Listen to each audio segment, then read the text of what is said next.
¿Me ven bien ahí, Ro? Sí, perfecto. Ahí.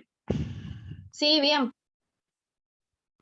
Bueno, pido disculpas primero por la demora ocasionada. Hubo un problema técnico. Me he cambiado de computadora, así que estoy en un lugar donde, un poquito más incómodo, pero bueno, la clase la vamos a desarrollar tal cual fue planificado. La idea de hoy es terminar, digamos, con el desarrollo de los delitos contra la vida, particularmente todo lo que fue homicidio. En este caso el artículo 79, cuando le expliqué que era el delito que imponía una pena de prisión de 8 a 25 años el que matare a otro, siempre que en este código no se estableciera otra pena. Y ahí donde hablábamos del homicidio, del artículo 79, con el artículo 80, si existía algún tipo de ingrediente típico, tanto en el sujeto activo como en el sujeto pasivo, o en el modo de comisión, o en el móvil, que en este caso pudiera tener la estructura típica del delito. Bien, me veo un poquito, pues me voy a acercar a ver, ahí creo que se me ve mejor. Bueno, a raíz de ello, nosotros lo que habíamos dicho era que ingredientes típicos nos podían llevar al artículo 80, ahí ya la pena cambia, pasa de 8 a 25 años a una pena de reclusión o prisión perpetua. Le expliqué que la extensión o temporalidad de esta pena es mucho más grave. Por ejemplo, en el artículo 13, la libertad condicional, que es la parte general del Código Penal, en una pena de prisión perpetua es de 8 a de 35 años, ¿no? Entonces vean ustedes la diferencia que existe si nos situamos en uno u otro tipo penal. Ahí también vimos todo lo que es la aplicación del artículo 52, que en este caso sería la reclusión por tiempo indeterminado, que es una accesoria a la pena principal.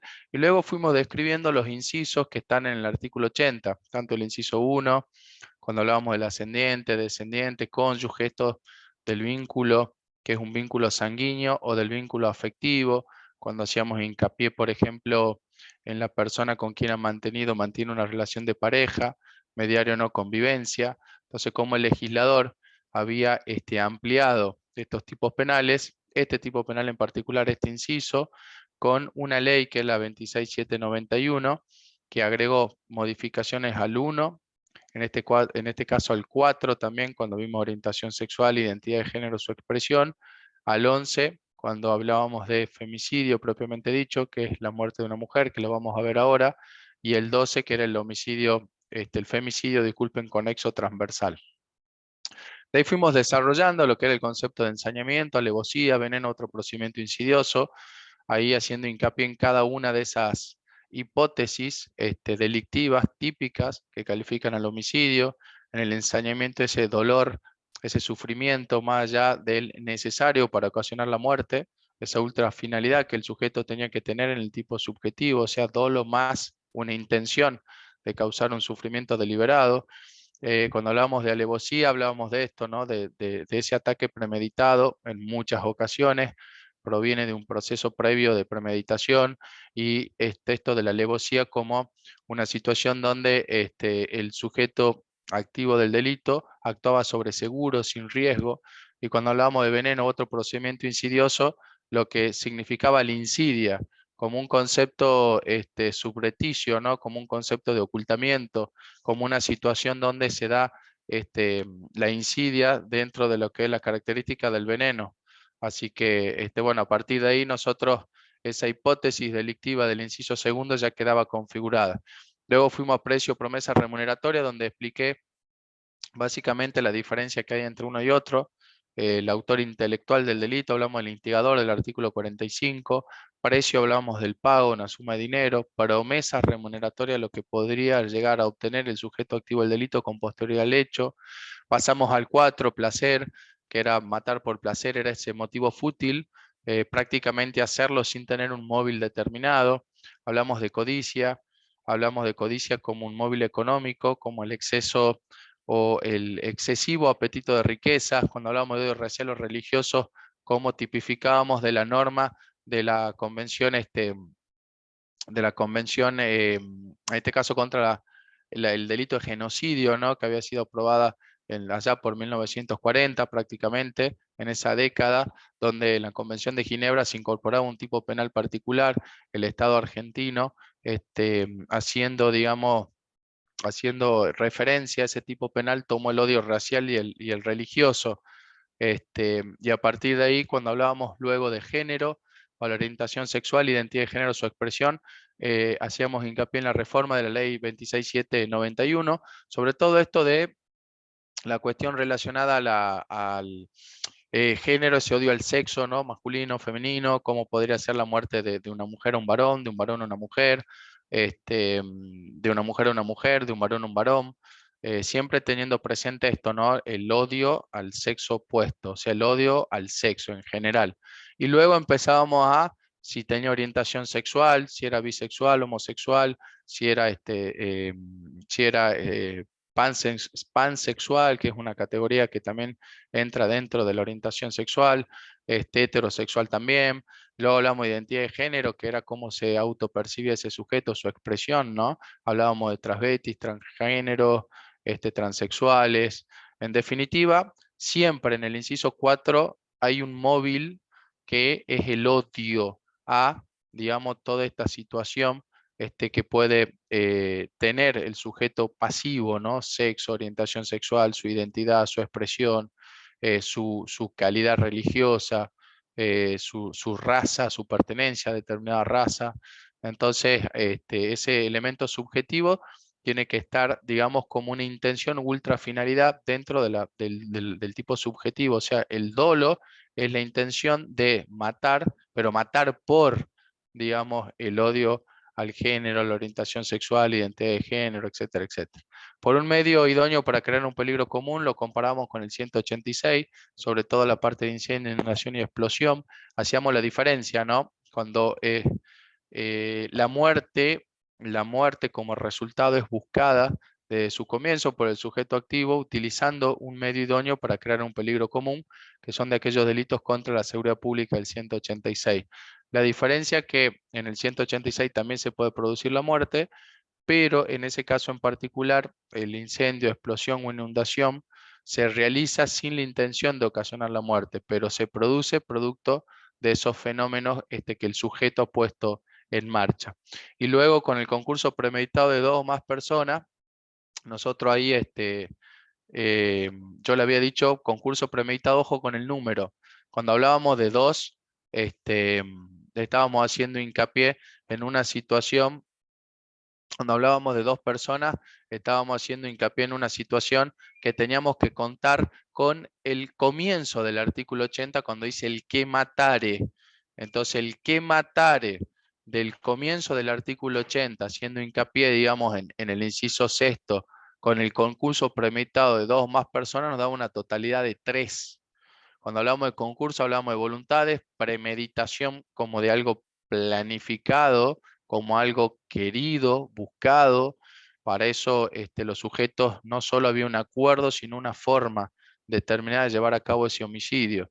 Cuando hablábamos de uno de los incisos más difíciles, ¿no? El criminis causa del artículo 80, inciso séptimo, nosotros ahí estábamos hablando de preparar, facilitar o ocultar otro delito. Fuimos haciendo por segmento las O, nos fueron marcando determinados, digamos, segmentos de análisis, donde preparar, facilitar o consumar, habíamos hablado de que el sujeto tenía en miras la realización de otro delito y para ello cometía una muerte porque era necesaria como un medio para cometer otro delito. Por ejemplo, un robo. Hablamos del gerente del banco, la llave de la bóveda, los planos de determinada sucursal, por ejemplo, la muerte del sereno para ingresar a un complejo y hacerse el botín que está en la caja fuerte. Luego, cuando hablábamos para asegurar sus resultados, procurar la impunidad, como el sujeto ahí lo que buscaba ya es una acción posterior al delito, a la consumación de ese delito. Ahí ya se requería que el delito esté por lo menos en una fase ejecutiva, no así en preparar, facilitar y consumar. Y luego cuando hablábamos de para no haber logrado el fin propuesto, como era un fin causal. Entonces decíamos que había una conexión intersubjetiva, una conexión de medio a fin ideológica. Esa conexión de medio a fin podía ser procesal porque concursaba el artículo 80 en este caso con el delito que se quisiese cometer. Por ejemplo, producto del abuso sexual se comete la muerte. Entonces, si lo hizo para procurar la impunidad, estábamos dentro del artículo 80 y concursa en este caso con el delito contra la integridad sexual. En el robo lo mismo, concursaría con el delito robo y así sucesivamente. Luego, cuando hablábamos del artículo 8, acá ya retomamos, digamos, la clase, esta fue una pequeña introducción, hablábamos de un miembro de la Fuerza de Seguridad, policiales, penitenciarias, por su función, cargo, condición. Esto está relacionado a una serie de muertes que habían ocurrido allá por la época de la Reforma, donde estadísticamente en ese año habían perdido la vida muchas personas que pertenecían, en este caso, a las fuerzas policiales, penitenciarias. Cuando habla de seguridad pública, la primera parte se estaría refiriendo a muchas cuestiones relacionadas disculpen, a lo que sería prefectura, gendarmería, policía federal. Luego viene policías, policiales o penitenciarias. Entonces, todo lo que es el marco de fuerzas de seguridad del Estado entrarían dentro de el sujeto, en este caso pasivo del delito. O sea, el tipo penal acá puede ser llevado a cabo por cualquier persona, pero exige que el sujeto pasivo del delito sea un integrante o miembro de las fuerzas de seguridad penitenciarias o policiales, ¿bien? Y que la muerte, y esto tiene que quedar muy claro, debe ser por su función, cargo, condición. ¿Bien? Si, por ejemplo, un policía está en una fiesta y en la fiesta hay una discusión y producto de esa discusión es herido mortalmente por su atacante, en este caso en particular, no estaríamos dentro de este inciso, porque no fue matado por su función, cargo o condición, sino por una circunstancia que no tipifica en este delito. O sea, y lo vuelvo a reiterar, el móvil del sujeto, en este caso el sujeto activo del delito, tiene que ser dar muerte por la pertenencia de este sujeto a las fuerzas de seguridad. Y luego, el artículo 9, el inciso 9, a diferencia del 8, lo que hace es cambiar la calidad, en este caso, del sujeto. Acá se protege en el 8 al sujeto activo del delito, al sujeto pasivo del delito, mientras que el 9 lo que hace es proteger la figura, en este caso, de el particular que es víctima de lo que se denomina gatillo fácil. Así también como estadísticamente había muchas pérdidas de vida humana relacionadas, digamos, a los integrantes de la fuerza de seguridad. Por otro lado, también existieron muchos casos de lo que se denomina gatillo fácil.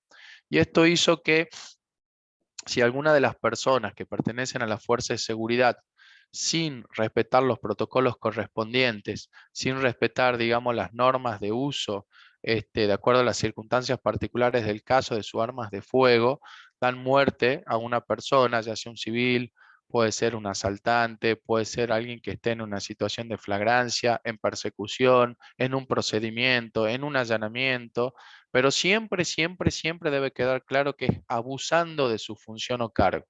Si, por ejemplo, en este caso hay una situación donde el policía repele un ataque, en este caso de una persona que está delinquiendo, y lo hace dentro del marco de un uso razonable de la fuerza, en este caso el uso de un arma de fuego, no encuadraría dentro del inciso 9. Por eso siempre habría que analizar las circunstancias particulares del caso. ¿Bien?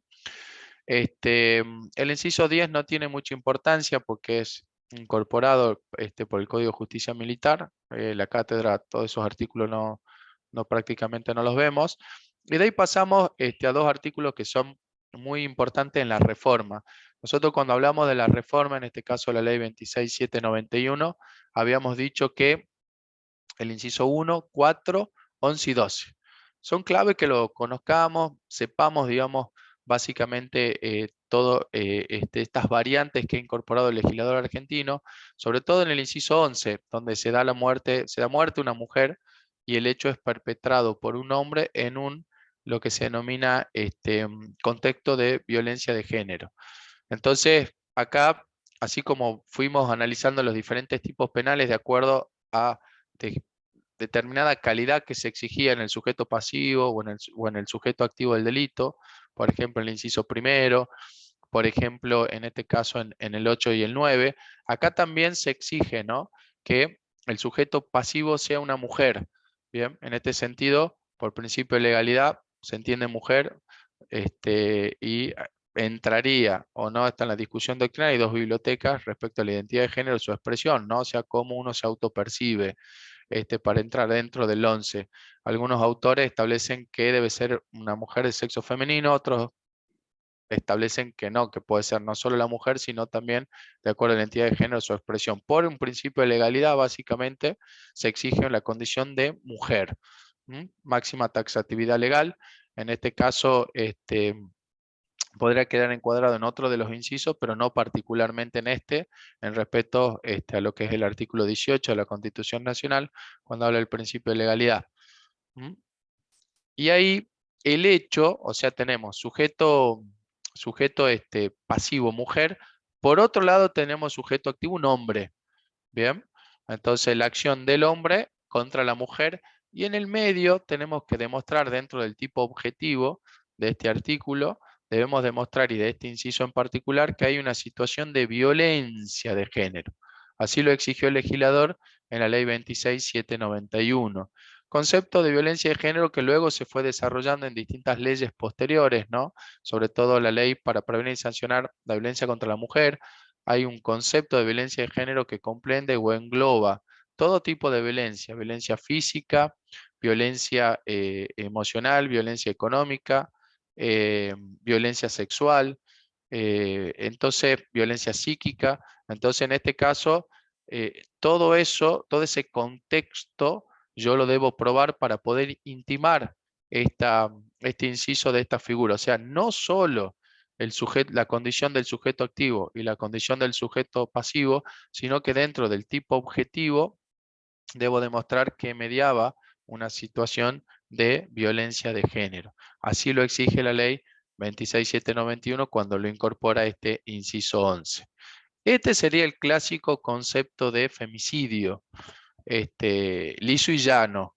Bien, por ahí yo leo algunas notas o cuando se leen algunos diarios y por ahí la muerte ya de una mujer lo toman como un femicidio. Entonces, nosotros tendríamos que discriminar la muerte violenta de una mujer y la muerte por femicidio como una línea estadística, como para poder demostrar realmente que estamos hablando del concepto legal. Bien, después se podrá discriminar en uno u otro caso las características particulares de cada uno, pero la muerte violenta de una mujer puede estar tipificado en otro inciso y en otro artículo, en el 79, si no hay ninguna característica particular, pero también puede quedar dentro del artículo 80, ¿no? Si fue realizado, en este caso, por un cónyuge, una pareja, ¿bien? Pero femicidio propiamente dicho, la hipótesis, la descripción legal y sus características principales son las del inciso 11. Luego el inciso 12 viene a ser como una categoría del femicidio que se denomina conexo transversal. ¿Qué significa? Es aquel donde el que matare a otro lo hace con el propósito de causar una especie como de sufrimiento, en este caso una persona con la que mantiene o ha mantenido una relación de la del inciso primero. O sea, estamos hablando cómo se conecta en este caso el inciso 12 con el inciso 1. Acuérdense del inciso 1, ascendiente, descendiente, cónyuge, excónyuge, pareja o expareja, mediar o no convivencia. En este caso en particular tenemos una situación del femicidio transversal, o sea, el sujeto activo del delito, lo que se propone con su acción, o sea que entra dentro del tipo subjetivo del dolo, es un sufrimiento a esa persona. Bien, acá habla de persona, y hay una diferencia porque el 11 habla de la muerte de una mujer realizada por un varón. Acá no especifica la calidad de sujetos activo o pasivo, sino el propósito de causar un sufrimiento a una persona con la que se mantiene o ha mantenido una relación en los términos del inciso 1. ¿Por qué refiero a esto? Porque generalmente es la situación donde se lo puede tomar como femicidio transversal cuando el cónyuge o excónyuge, en este caso por ejemplo, en un proceso de divorcio o en un proceso de régimen de tenencia de los hijos, retira uno de los hijos, tiene uno de los hijos y le ocasiona la muerte a su hijo, con lo cual también quedaría imputado el inciso 1, porque es un descendiente, pero en este caso lo hace con el propósito de causarle un daño, o un daño, disculpen, no, un sufrimiento a la madre. Esa es la hipótesis principal, incluso en lo que es la redacción de los argumentos en el Congreso de la Nación, cuando se sancionó la ley, fue incorporado con este propósito, un poco más amplio, a no especificar las calidades de las personas, simplemente al mencionar que el que matare, tipo penal común, bien, a una persona, bien, entonces en este caso es un poquito más amplio, pero se denomina en la doctrina como femicidio transversal o conexo. Con eso terminamos ya lo que serían las hipótesis del artículo 80 y luego en los últimos dos incisos de esta ley, que es la 26791, que hablamos de la reforma del inciso 1, 4, 11 y 12, también vino a modificar lo que se denominan circunstancias extraordinarias de atenuación.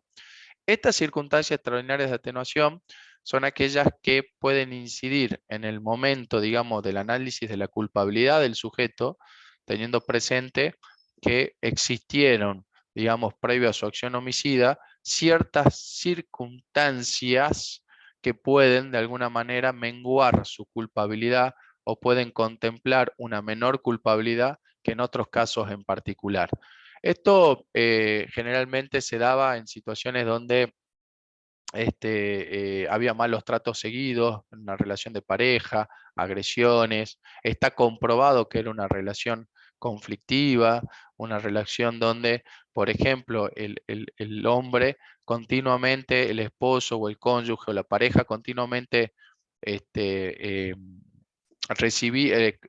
continuamente le ocasionaba lesiones, malos tratos, la amenazaba, y en este caso un día determinado, la mujer le ocasiona la muerte, en este caso a su cónyuge.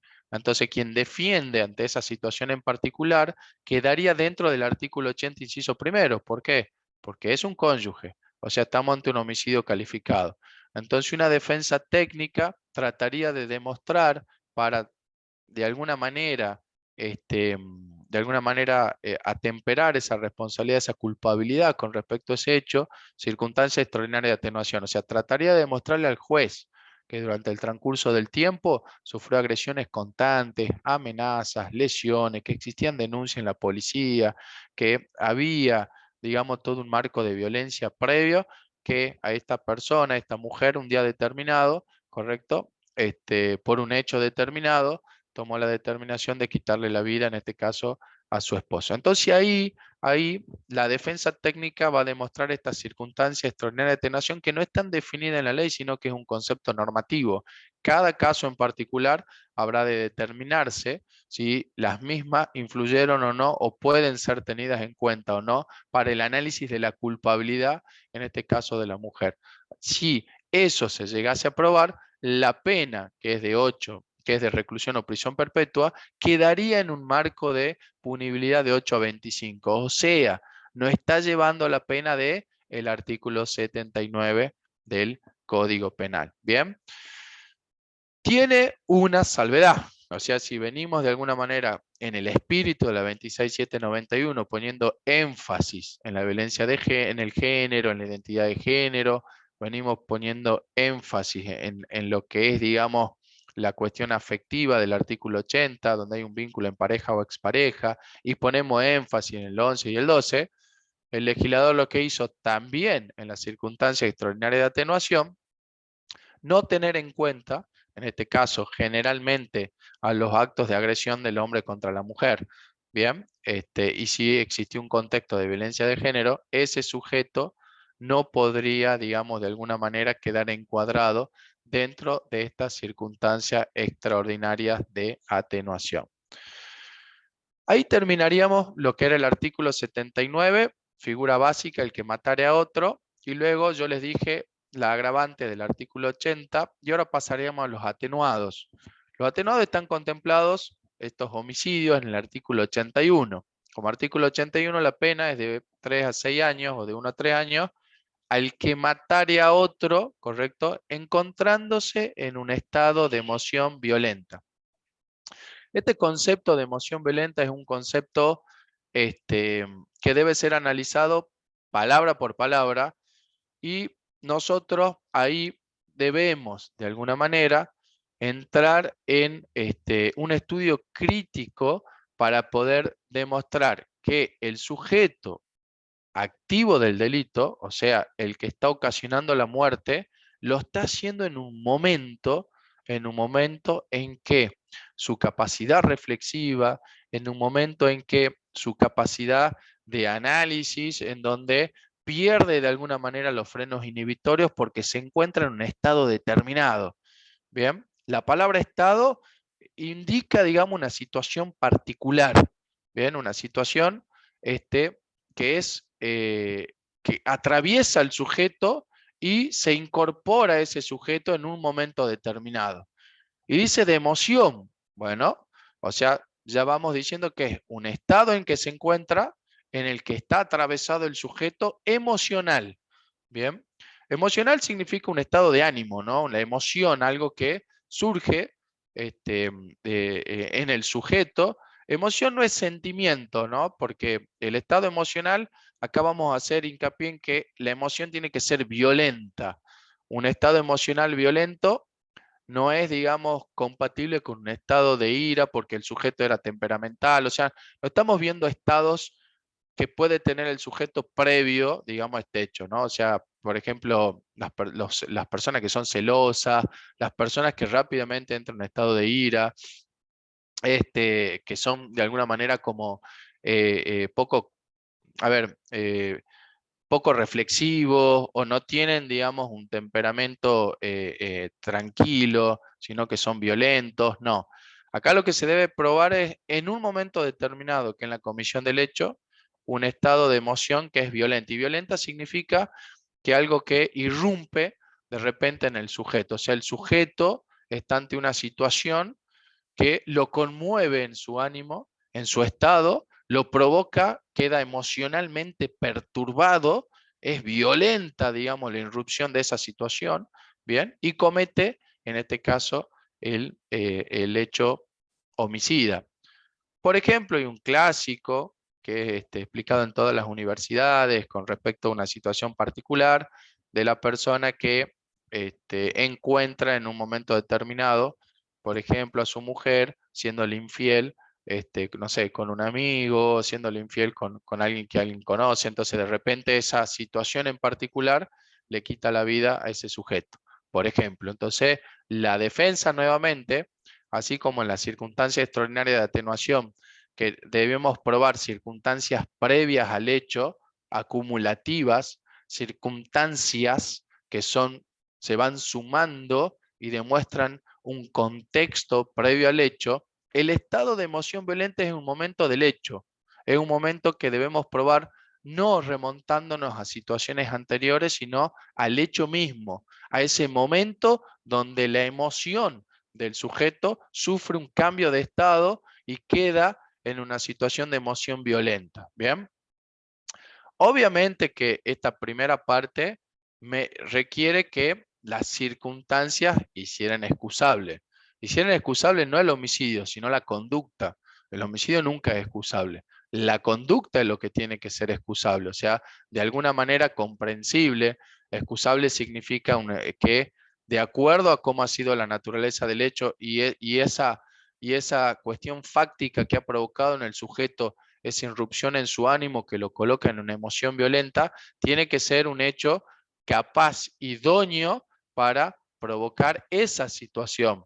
O sea, acá el legislador lo que quiso hacer es, de alguna manera, someter este estado de emoción violenta a circunstancias o situaciones idóneas. Por ejemplo, una cargada, por ejemplo, un insulto, por ejemplo, digamos, una situación nimia o no con la entidad suficiente para que cualquier, en este caso imputado por un delito de homicidio que haya sido en un contexto, por ejemplo, de una discusión, en el contexto de por ejemplo, una agresión, pueda alegar la emoción violenta. O sea, por eso Cada caso en particular habrá de ser analizado en sus circunstancias de tiempo, modo y lugar, para determinar si las circunstancias lo hacen excusable a ese sujeto y si tiene la entidad tal para provocar este estado de emoción violenta.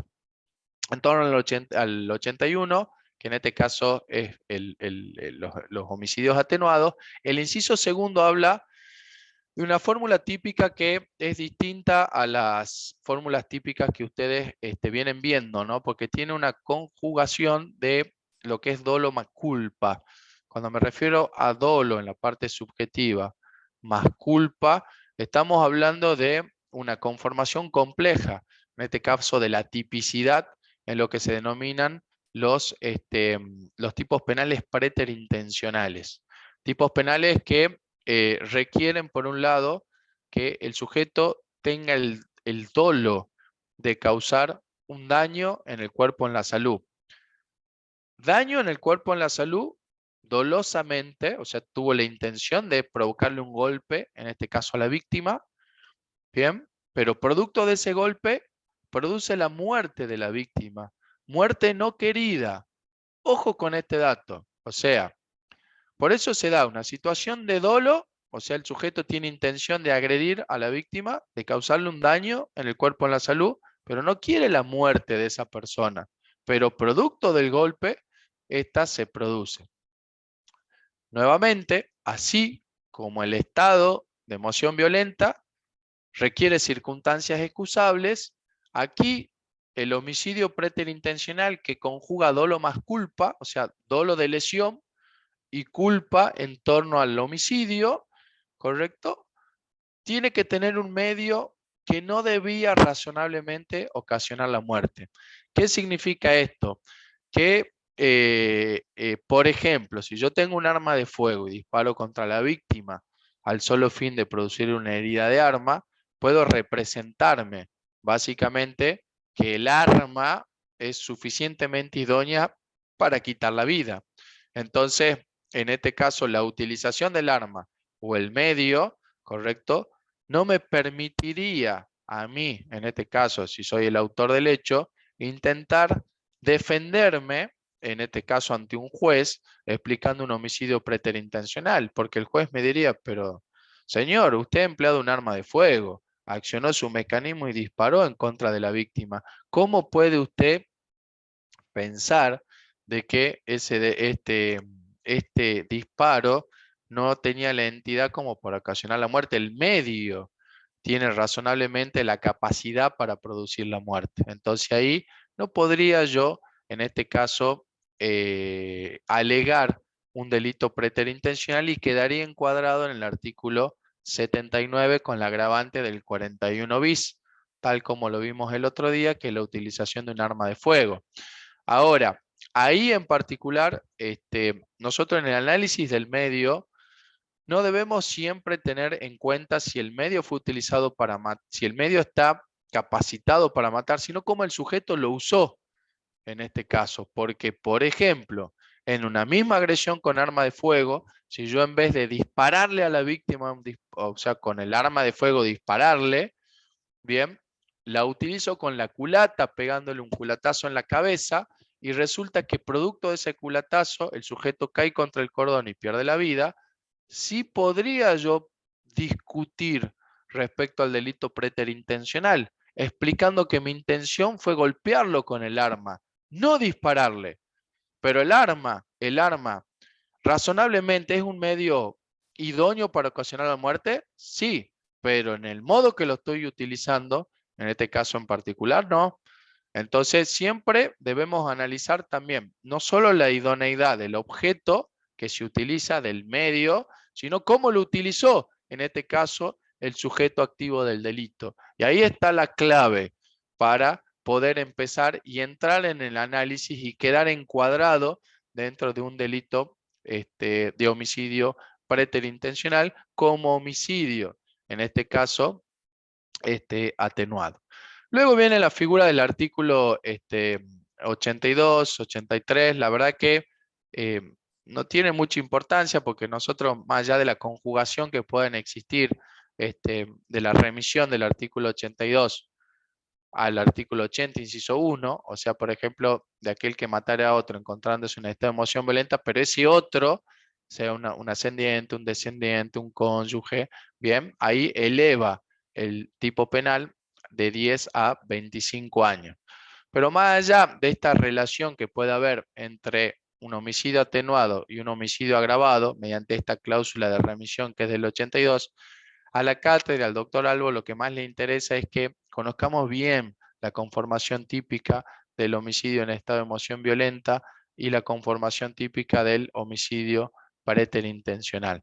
Ahí tienen que focalizar, digamos, su energía, su estudio, para tratar de conocer bien el encuadre típico y los requisitos que tiene el tipo objetivo de ambos delitos.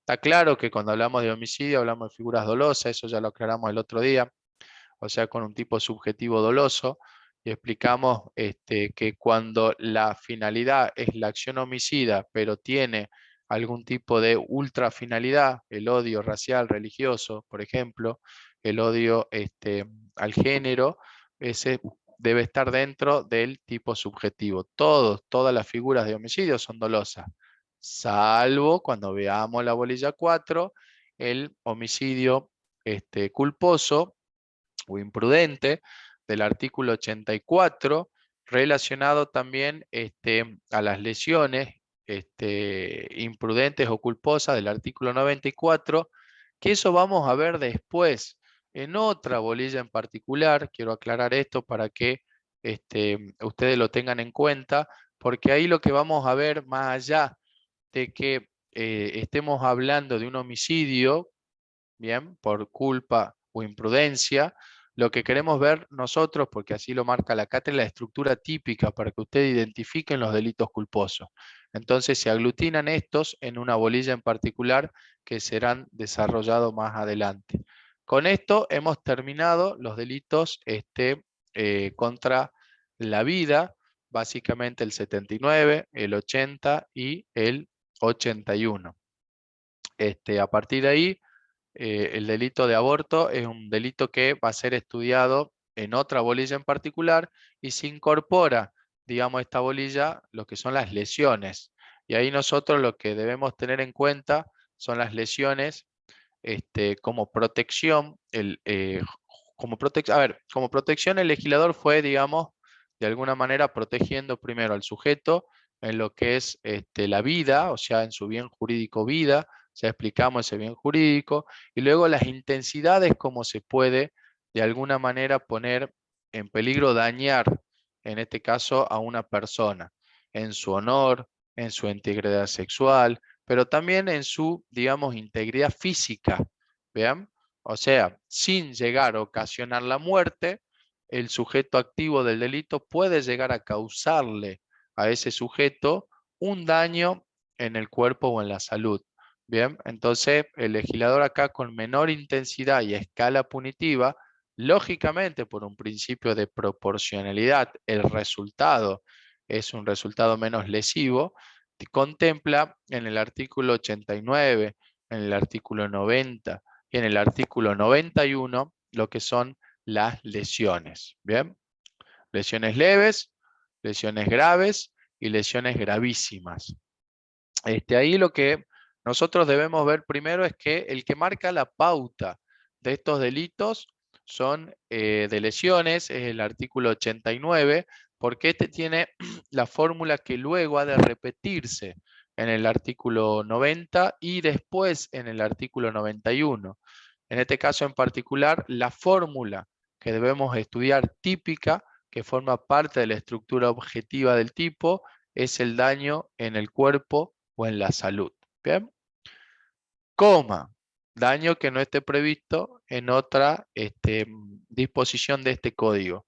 ¿Qué es lo que vemos ahí cuando decimos en otra disposición de este código? Principio de subsidiariedad. Cuando vimos anteriormente el concurso aparente de leyes, o ustedes lo estudiaron en Penal 1, concurso aparente de leyes que es por consunción, por especialidad o por subsidiariedad. O sea, cuando la norma penal nos remite a otra norma del Código Penal por una cláusula de remisión. O sea, que partimos de una lesión leve, salvo que la lesión esté incorporada a otro tipo penal mucho más grave, entonces en ese caso el artículo 89 cesa, digamos, en su aplicabilidad, por ejemplo, en un delito contra la integridad sexual, donde para cometer el abuso sexual con acceso carnal generalmente se causa una lesión, pero es de mucho o mayor intensidad de la contemplada acá. Acá simplemente es una lesión, un daño. ¿Dónde es el daño? ¿En el cuerpo o en la salud? ¿Qué significa esto de cuerpo-salud? Y bueno, cuando hablamos de cuerpo-salud estamos hablando de conceptos que son conceptos anatómicos, por un lado, el cuerpo, o sea, ese daño en el cuerpo tiene que ser un daño con cierta entidad, con algo de durabilidad, bien, puede ser anatómicamente externo, visible a los ojos, puede ser interno, o sea que sea un golpe que haya producido, digamos, alguna modificación en el cuerpo del sujeto pasivo de la víctima. En este caso, el sujeto, el que causare a otro es un tipo penal común, simplemente se requiere la acción de causar un daño, no importa el modo comisivo, con un palo, en este caso, por ejemplo, con una piedra, con un golpe de puño. O sea, el tipo penal no hace referencia a ningún modo de comisión, simplemente que la acción cause un daño. Bien, entonces tendríamos un tipo penal común, el otro, o sea, son sujetos que no requieren ninguna calidad particular. La acción no está determinada, o sea, la acción es cualquiera que cause, o sea, no se refiere ni a la forma, ni al modo, ni a la utilización de ningún medio comisivo en particular, y se tiene en cuenta únicamente un concepto normativo que es el cuerpo de la salud. Ahí vamos referido. Cuerpo, concepto anatómico, bien, como hicimos cierta referencia, y salud, un concepto fisiológico, un concepto que está más relacionado a las funciones del organismo. Bien, entonces salud es como el equilibrio integral entre el cuerpo y las funciones del organismo. Entonces, cualquier modificación en esas funciones, ya sea a veces por ese golpe, por ese daño en el cuerpo, puede afectar también funcionalmente o fisiológicamente algún órgano, algún sentido, algún debilitamiento, por ejemplo, de algún miembro. Entonces, disculpen, estas hipótesis, en el cuerpo, en la salud, simplemente la figura básica prevé una pena de 1 mes a 1 año. Acá hay varias cuestiones, ¿no? El hecho nimio, por ejemplo, o sea, yo cuando hablo de cierta entidad o de cierta durabilidad, bien, lo que requiere el legislador argentino, porque ha incorporado en este caso en los códigos procesales penales lo que son los principios de oportunidad, ¿no? O sea, tiene que tener cierta entidad ese daño en el cuerpo, en la salud, para que sea materia de investigación. El contagio, por ejemplo, de una enfermedad como puede ser un resfrío, por ejemplo, la pérdida de lo que podría ser de cabello, o sea, todas esas situaciones donde sí se puede contemplar como un daño en el cuerpo, no es suficiente, o en la salud, para llegar, digamos, a una entidad necesaria para considerar lesiones. Y si la tiene, son lesiones levísimas, o sea, lesiones que son de una categoría que nosotros, por el principio de oportunidad procesal en materia de persecución penal, prácticamente quedarían excluidas, ¿no? Podrían ir a un proceso de reparación o de conciliación, pero no básicamente una investigación y enjuiciamiento. Luego, este concepto básico que hemos explicado del artículo 89 tiene las agravantes que se van sucediendo en el artículo 90 y en el artículo 91. Entonces ahí si la lesión, este daño en el cuerpo, en la salud, produce un debilitamiento permanente de la salud, de un sentido, de un órgano o de un miembro, ahí yo le digo, bueno, ya estamos hablando de una hipótesis delictiva un poco más severa, donde el legislador prevé una pena todavía mayor de 1 a 6 años de prisión, y en el análisis lo que dice es, si esa lesión produce una debilitación permanente en la salud, no debe entenderse como enfermedad propiamente dicha, pero muchas veces el debilitamiento permanente de la salud está ligado a una enfermedad, o sea, puede contemplar en muchas situaciones una situación de enfermedad. pero a veces existe debilitación permanente de la salud que no necesariamente una enfermedad. O sea, ¿qué quiero decir con esto? Que se debe analizar el caso en particular y tener presente que casi siempre que haya una enfermedad hay una debilitación permanente de la salud, pero a veces puede haber una debilitación permanente de la salud que no necesariamente es una enfermedad clínicamente o técnicamente con alguna denominación en particular. De un sentido, de un órgano, de un miembro, estamos hablando de los sentidos, una debilitación permanente, por ejemplo, en la vista, una debilitación permanente en el sentido de lo que es sentido de gusto, el sentido, por ejemplo, de escuchar, ver, la vista, son, digamos, situaciones donde si hay una debilitación permanente, estaríamos en una situación de lesiones graves. De un órgano estamos hablando de aquellos tejidos que componen, digamos, u órganos que son parte del cuerpo humano, ¿no? En este caso, por ejemplo, los pulmones, el corazón, riñón, hígado, son algunos de ellos donde el sujeto a raíz de ese golpe queda, digamos, con algún debilitamiento permanente. Y luego de un miembro, estamos hablando de las extremidades del cuerpo, pie, manos, en este caso, si se da una situación de debilitamiento, también quedaríamos dentro. ¿Por qué es importante conocer esto, no? Porque el 90 con el 91 tienen una situación de progresividad.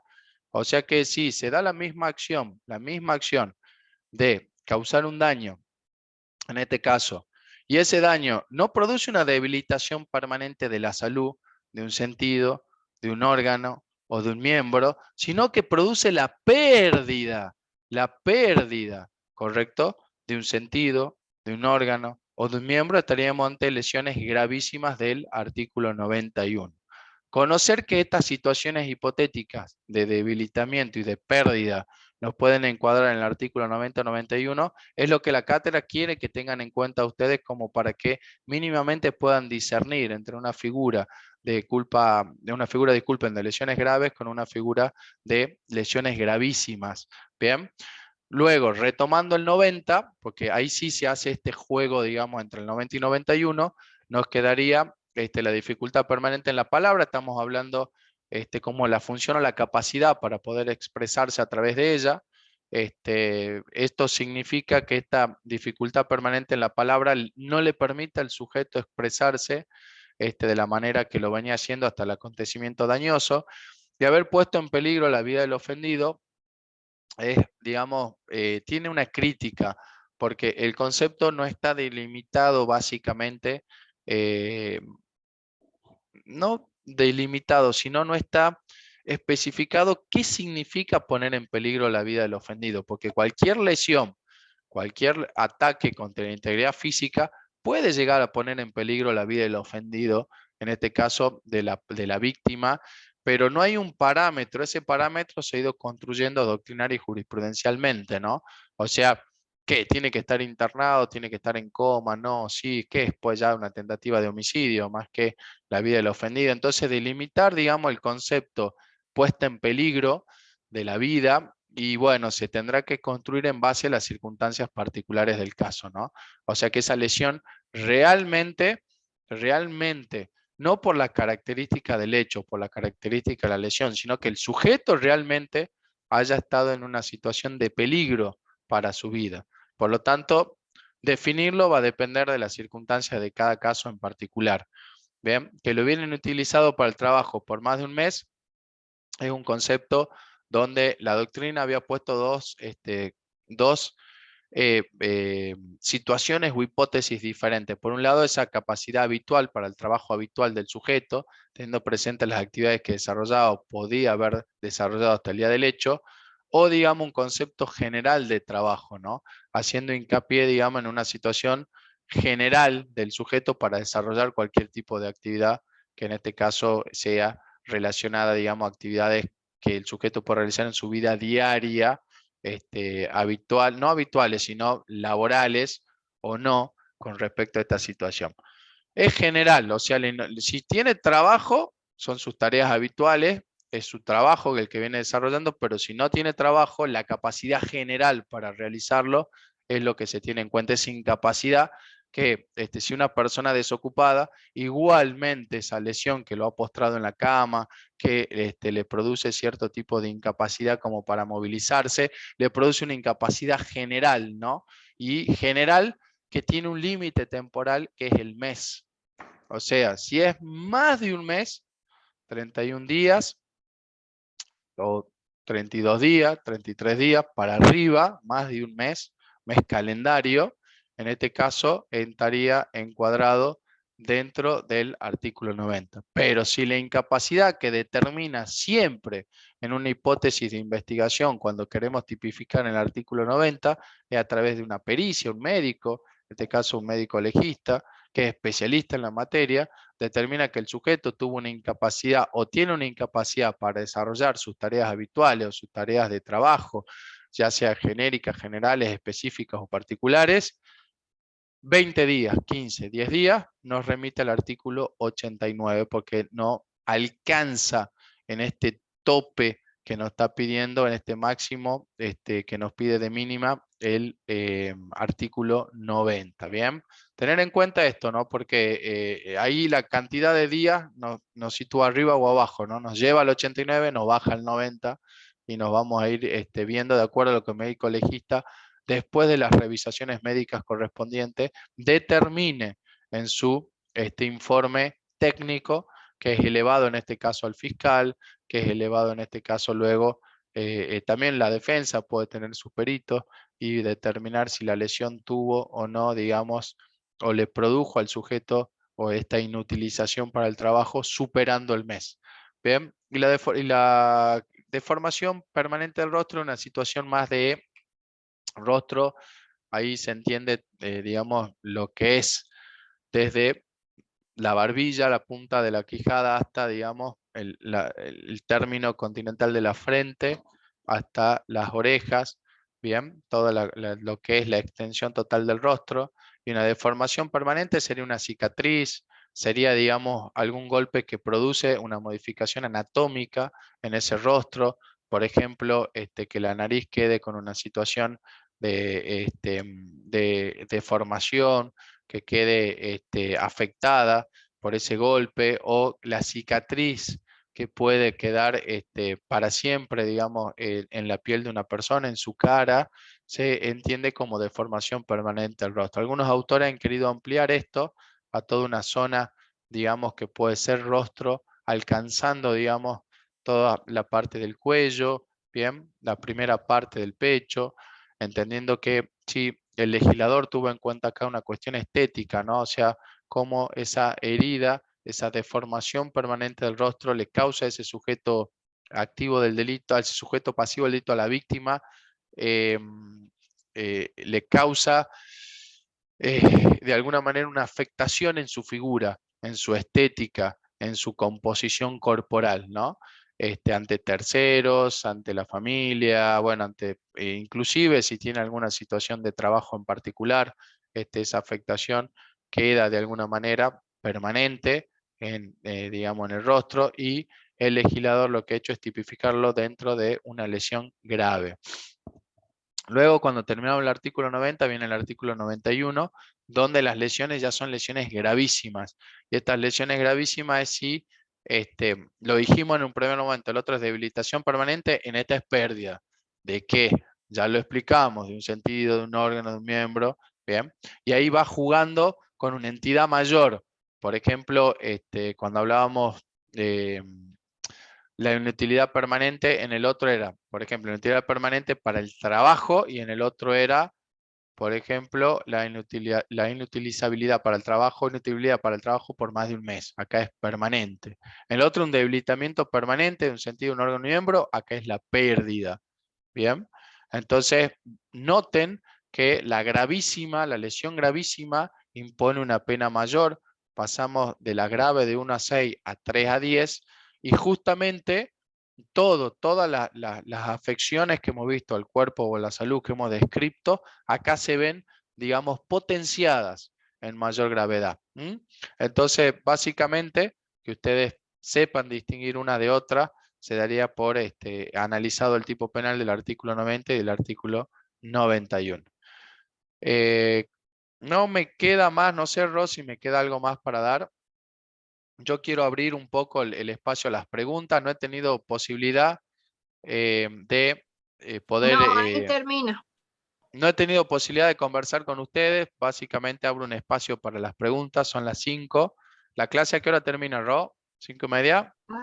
Sí, Bueno, entonces media hora para que ustedes pregunten de todo lo que hemos visto en el día martes y en el día de hoy respecto a los homicidios simples, calificados y a los delitos contra la integridad física. Así que bueno, Rob, anda dándole Mariela Canelo, participación. podés habilitar tu micrófono y preguntar.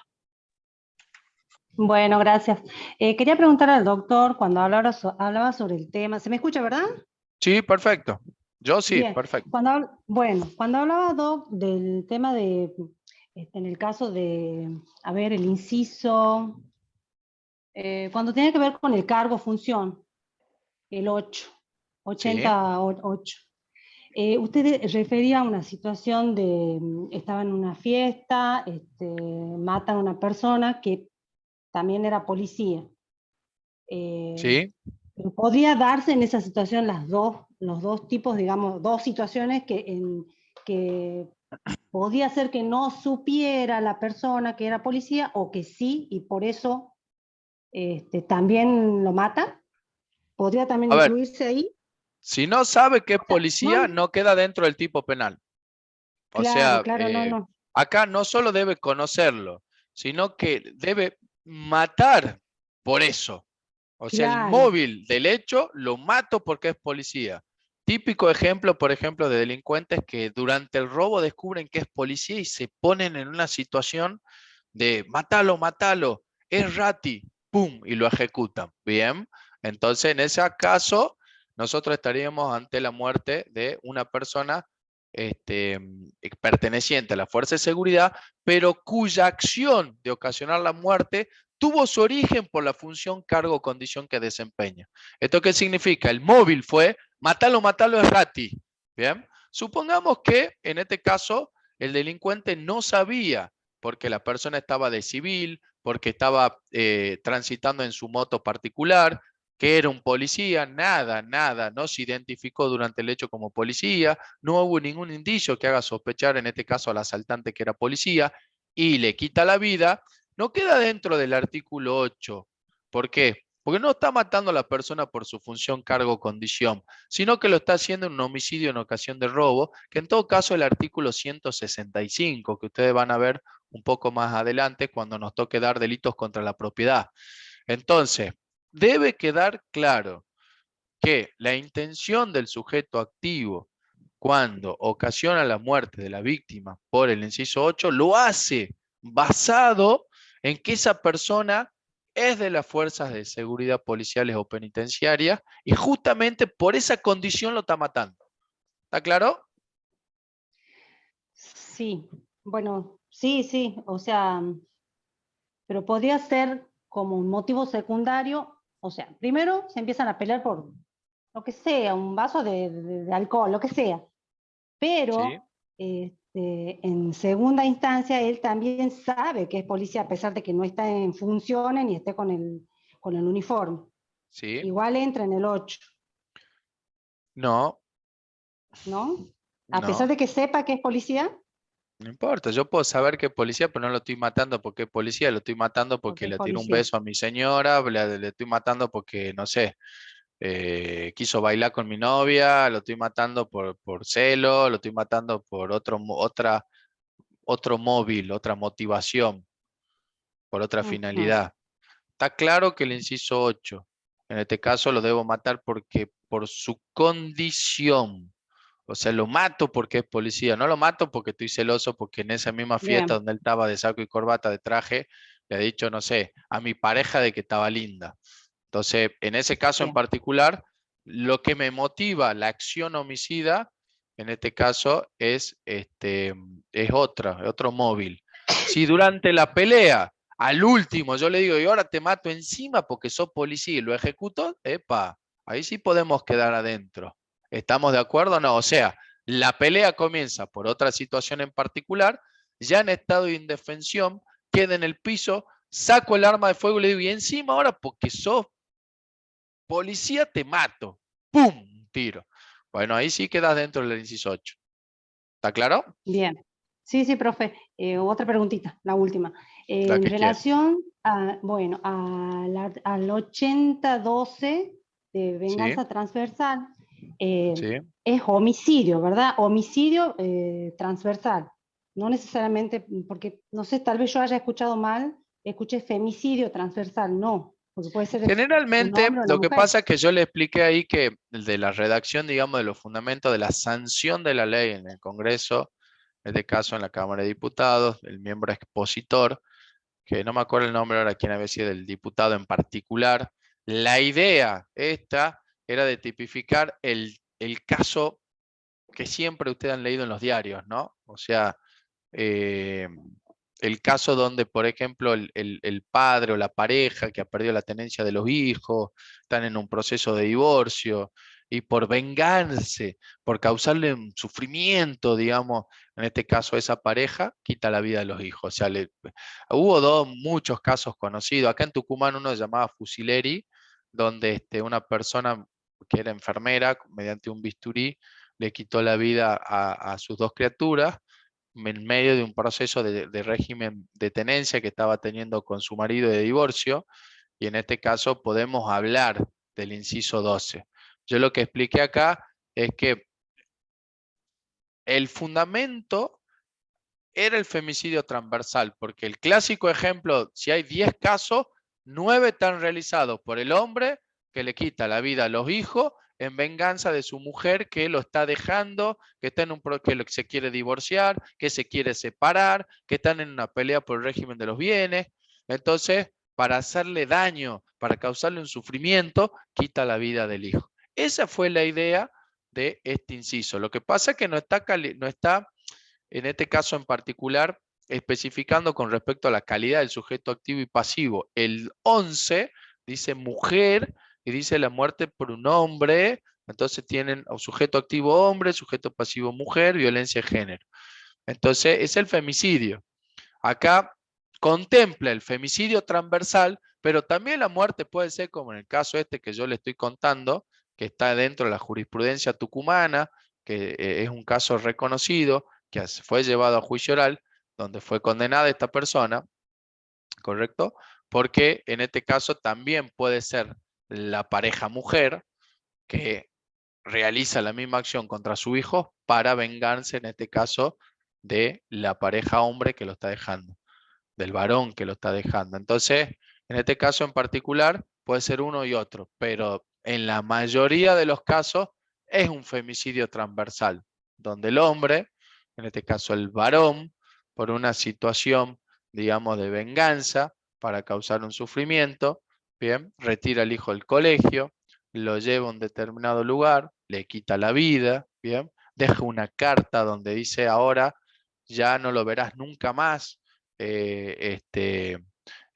lo verás nunca más a tu hijo, todo esto porque vos has provocado esta situación, y le escribe toda una carta para que sepa bien que la muerte del hijo es para causarle un sufrimiento. En esto le estoy poniendo un ejemplo, ¿no?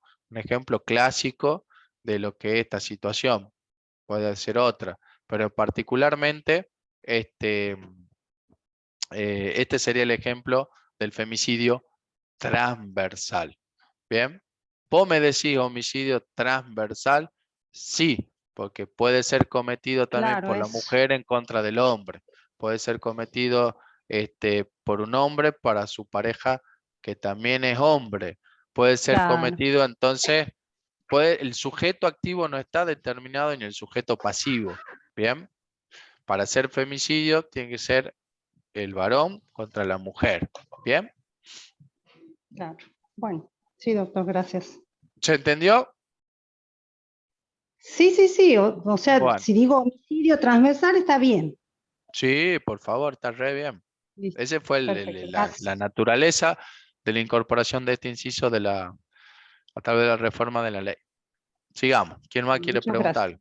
No, por favor, lo que necesite.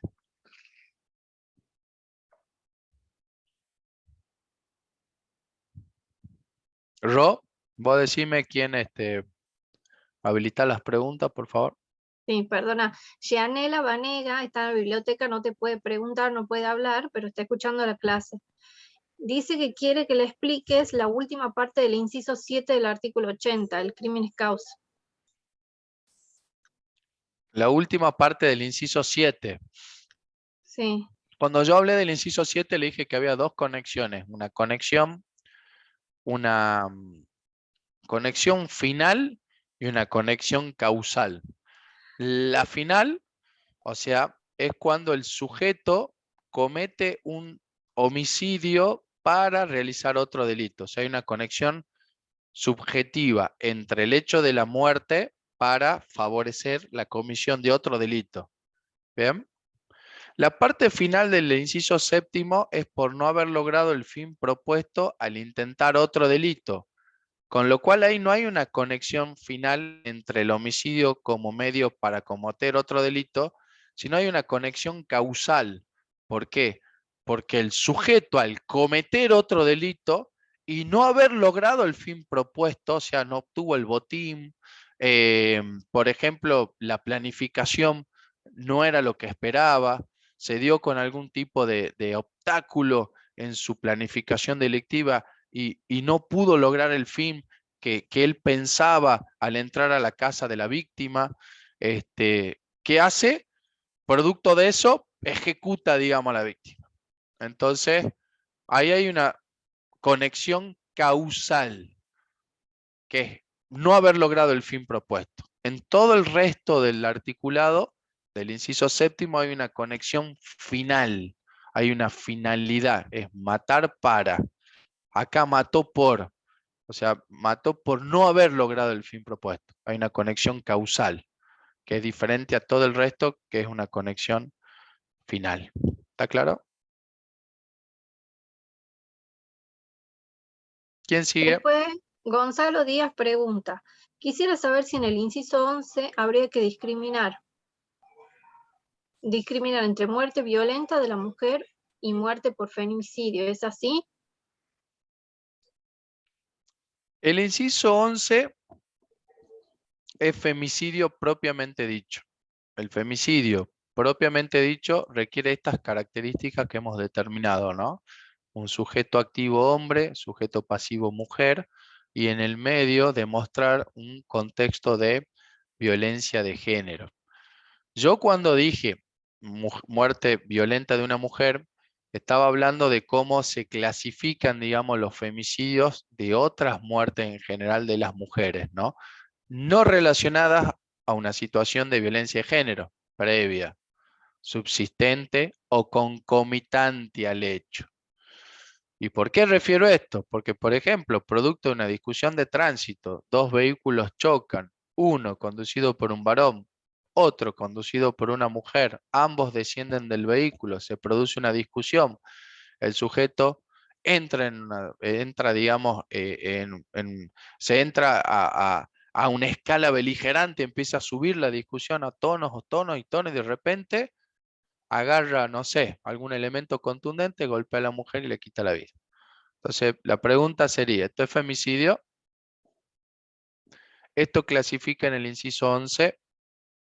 Podemos decir que en Tucumán, estadísticamente, podríamos decir que esto suma un femicidio más en una provincia donde las tasas o niveles de femicidio son bastante elevadas, bastante altas. Bueno, ahí donde tenemos No. que clasificar, ¿no? Técnicamente el inciso 11 requiere un contexto de violencia de género. Bien, el femicidio requiere esas características típicas. Entonces será la muerte violenta de una mujer, pero no sé si va a ser el inciso 11, no creo. No llena los requisitos típicos y el principio de legalidad se impone en este caso en particular porque sería el 79, porque podría ser un homicidio simple, o podríamos entrar dentro de otra hipótesis del artículo 80, pero no en el femicidio. Bien, eso es lo que quise decir o explicar cuando diferencié una categoría de la otra. Ro, ¿Alguna pregunta más, chicos? Pregunten ahora porque el día del parcial. Yo puedo hacerle una pregunta, no tiene que ver en sí, sí con penal, pero no con una duda que tenía. Se refería a cuando está preso y una del artículo 19 dice que la inhabilitación absoluta, el inciso 2 dice la privación del derecho electoral. Se refiere al voto, ¿verdad? Sí, sí, pero Y Mariela, no te haga drama por eso. Ni cerca de tomarlo. Ni cerca de tomarlo. no, era una duda mía, perdón, Ah, no, está porque bien. Yo para que los sí, chicos no crean que después le vamos a tomar eso. No, no, no está dentro bueno, del bueno, material de estudio ni ajá, tampoco un objetivo de sí, la sí, cátedra. no, no, claro, Esos porque eso, tipos. bien, ¿Alguna otra pregunta, pero chicos? Yo, doctor, una pregunta. Vuelvo al Sí. criminis causa. ¿Quién me habla Entonces, porque no le veo el nombre?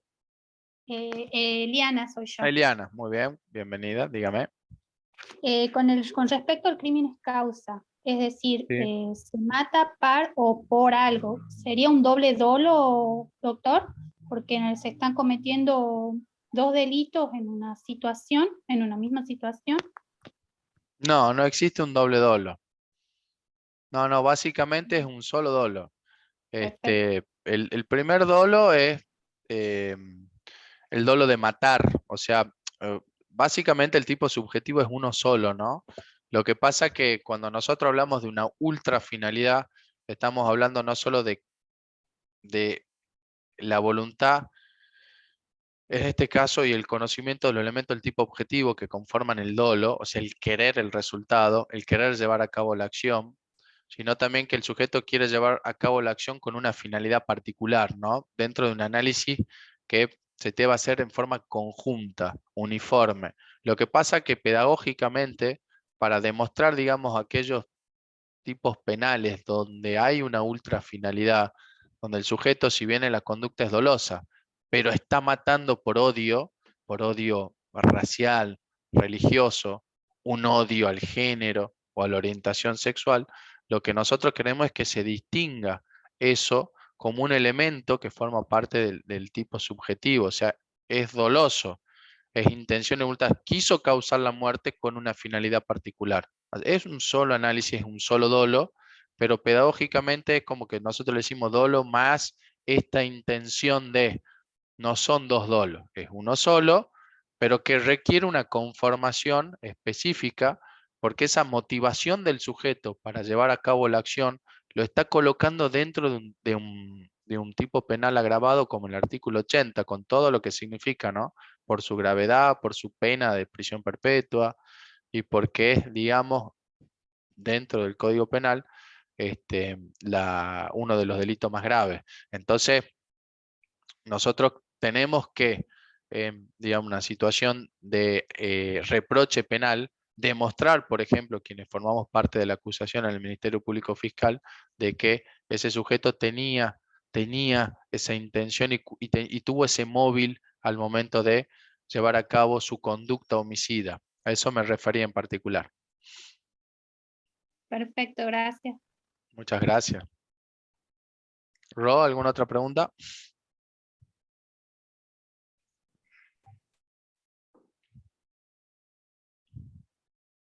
Chicos, ¿alguna otra Lorena pregunta? pregunta, Aprovechen, quedan 8 minutos. Lorena pregunta, ¿podría explicar el artículo 41 bis? No iría porque es penal 1, pero bueno. No, es sencillo. El artículo 41 bis, cuando nosotros hablamos del artículo 79 del Código Penal, dijimos que es ocasionar el que matare a otro. Este matar a otro no tiene ningún elemento típico que lo pueda llevar, digamos, al 80, ni ninguna situación que pueda llevarlo a los atenuados del 81. Pero sí puede ser calificado en un aumento de pena porque hay una agravante genérica prevista en la parte general del Código Penal, que es el artículo 41, que básicamente dice que el delito que se cometiere con un arma de fuego sufre un aumento en la pena de 1/3. Entonces, si no está contemplado en la misma figura penal, con lo cual, ¿qué significa? Si hay un robo agravado, ya el uso del arma está dentro, digamos, el legislador lo tuvo en cuenta al momento de cuantificar la pena. En este caso, como el homicidio es simple, pero si fue simple, saqué un arma y le disparé, es un homicidio simple. Chao, no hay ninguna motivación, nada, fue una discusión, saqué un arma, le pegué un tiro. No es mi papá, no es mi mamá, no es mi pariente, no es descendiente, no es ascendiente, no es pareja, no es cónyuge, no hay odio racial religioso, no es mi mujer, no hay violencia de género, etcétera, etcétera, no es femicidio, no es nada, es homicidio simple, Juan contra Pedro, ¿bien? Discusión de un partido de fútbol, y le disparo con un arma de fuego, puedo aumentar la pena por el 41 bis, simplemente, como una agravante genérica que funciona para todos los tipos penales, en este caso en particular también para el homicidio simple. Esa es la función del artículo 41 bis. Doctor, yo la última preguntita. Dentro de los homicidios atenuados, entonces sería, o sea, entraría el homicidio preterintencional y el parricidio también. No, no. Bien, No. El parricidio es una vieja categoría. Parricidio viene de lo que es pater. Pater es un latinismo que hacía, digamos, una descripción de el que mataba al padre, un latinismo que viene del derecho romano. De ahí viene esta denominación de parricidio, era matar a los ascendientes. Después se amplió a los ascendientes descendientes, después ya se empezó como a clasificar el homicidio del ascendente descendiente o cónyuge como parricidio, ¿no? Como ese núcleo sanguíneo, pero básicamente no está relacionado.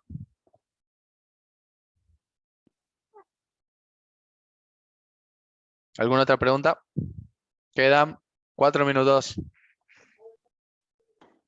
Habiliten los micrófonos, pregunten. Disculpe, profesor. Sí.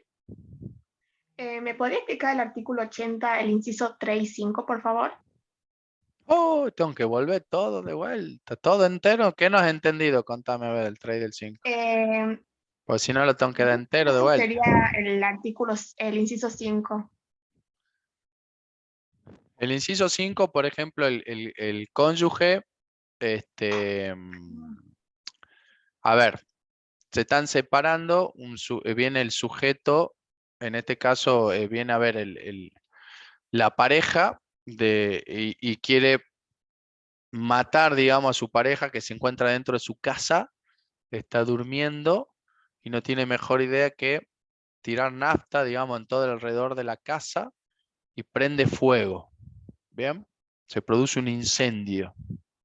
Ese incendio da muerte, en este caso a su mujer o exmujer o pareja o expareja que estaba durmiendo dentro de la vivienda, pero se expande este fuego que pone en peligro también a los vecinos. Ahí estamos ante una situación del inciso 5. Y del inciso 3, el sicario. El sicario es, digamos, esos crímenes que se denominan por encargo, entre comillas, donde, por ejemplo, se dan mucho en el tema del narcotráfico, en el tema, por ejemplo, de un empresario que quiere matar a su socio, contrata un sicario para darle muerte. Entonces ahí lo que se requiere siempre son dos, ¿bien? El que paga el precio, ¿bien? Autor intelectual, como se denomina dentro, digamos, de los medios de comunicación, pero el instigador del artículo 45. En el artículo 45 tienen el autor, cómplice primario, secundario, disculpen, participación criminal primaria, secundaria, y tienen el instigador, que está en la parte final del 45, es el que provoca la idea criminal y la desarrolla en otro sujeto, instiga a otro. ¿Bien? Entonces, ese instigador, autor intelectual, paga un precio al sicario que se dirige en su motocicleta, intercepta a la víctima, saca su arma de fuego, le quita la vida por un precio. O sea, le dio 300.000 pesos para quitarle la vida. No ejecuta la acción. Si el dominio del hecho lo tiene ¿quién? El sicario. El autor material, ¿quién es? El sicario. ¿Quién mató? Pero ¿quién es el autor intelectual? El que pagó el Que precio. contratan. Claro, el que pagó el precio. Entonces será, en este caso, el instigador del hecho. Y tiene la misma pena que el autor. O sea, ambos, dos, quedan atrapados dentro de este inciso. Por lo tanto, les puede ser impuesta la pena de prisión perpetua. ¿Bien? Tengo que demostrar, gracias. lógicamente, que hubo un pacto venal, que hubo un acuerdo, que hubo un pago. Bueno, esa es la tercera tarea de los investigadores, ¿no? Por ejemplo, del Ministerio Público Fiscal, que tiene sus fiscales, que son los que representan la acusación. Esos que ustedes ven en la tele, en los diarios. ¿Bien? Son aquellos que acusan. Bueno, el fiscal tendrá que demostrar que hubo un pacto, que hubo un acuerdo, que hubo un pago o una promesa remuneratoria y un pago posterior, también puede suceder, porque entra dentro de la hipótesis delictiva, y el sicario fue y mató. Ambos dos van a ir dentro de este inciso y es homicidio calificado, en este caso, y la pena de prisión perpetua. Bueno, chicos, tiempo cumplido. Espero que Profe, haya... Sí, una sola cosita. ¿Ese sería el asesinato? asesinato. Bueno, el asesinato es un homicidio. En este caso Sí. estábamos hablando del inciso tercero, que es el precio o promesa remuneratoria. Ujú. Bueno. El homicidio es un asesinato. Pasa que asesinato se le dice más en la jerga periodística, en los medios de prensa, en aquellos programas que son especializados en materia de investigación. El asesino, el asesinato, pero técnicamente ustedes el tipo penal ya están empezando a estudiar, ustedes tienen que ser profesionales del derecho, tienen que hablar de homicidio. Técnicamente se denomina homicidio, no asesinato. Pero bueno, les digo esto para que empiecen ya a hablar con propiedad. ¿Estamos? Sí, profe. Bueno, ¿alguna otra pregunta, chicos? Me retiro. Besos a todos y a todas. Espero que haya sido de su agrado la clase. Los vuelvo a ver creo que la bolilla 4, con delitos culposos dentro de 2 o 3 semanas. Voy presencial porque los quiero ver, conocer, charlar con ustedes, poder dar una clase bajo ese formato, que es mucho mejor que así que nos encontraremos en la brevedad. Les mando un saludo grande, estudien, cualquier duda sepan que está Rosarito, después me la transmite, yo podría de alguna manera hacerles llegar una respuesta. Creo que he evacuado todas aquellas que han tenido hoy, pero bueno, puede surgir cualquier otra acá en el futuro, le avisan a Rosarito. Estamos a disposición desde la cátedra y les mando un saludo muy grande. Chau, chau. Hasta luego, nos vemos, Tommy. Hasta luego, chao.